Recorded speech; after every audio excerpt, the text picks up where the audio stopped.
Okay, my little muffins. Let's look at this one. When you look at this, you might like have immediate anxiety because you don't even know where to begin with 48 over 96.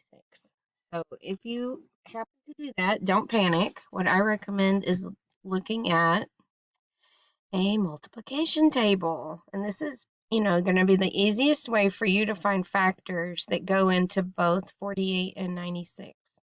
So I would start by looking for just 48 in your tables. And do you see a 48?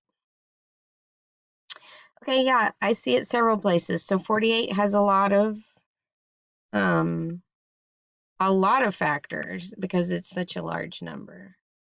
So let me circle them. Oh, Risham's. Let me circle them for you. You have this one right here. 8 times 6. And since you have 6, you're also going to have what? You're going to have 12. 4 times 12. And do I see 96 and 12 as well? I do. So that's a really good place to start. I could start just by um, dividing by 12. All right, so where's my pencil? Where's my pencil at? Well, Philly, hang on, hang on. Oh, there it is.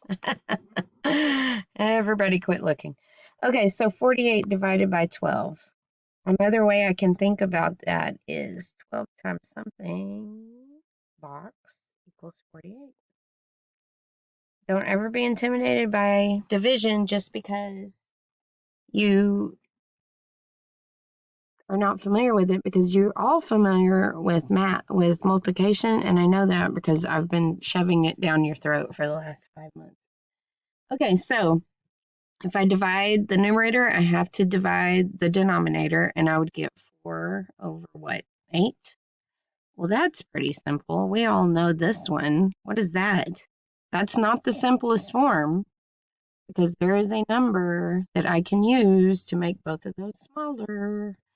And that number is 4. You probably guessed. So that would bring our simplest form to 1/2, which means that if I would have taken 48 and multiplied it by 2, guess what I would have gotten? That's right, my friends, 96. All right, so that's just kind of a hint on how to do it if you're freaking out.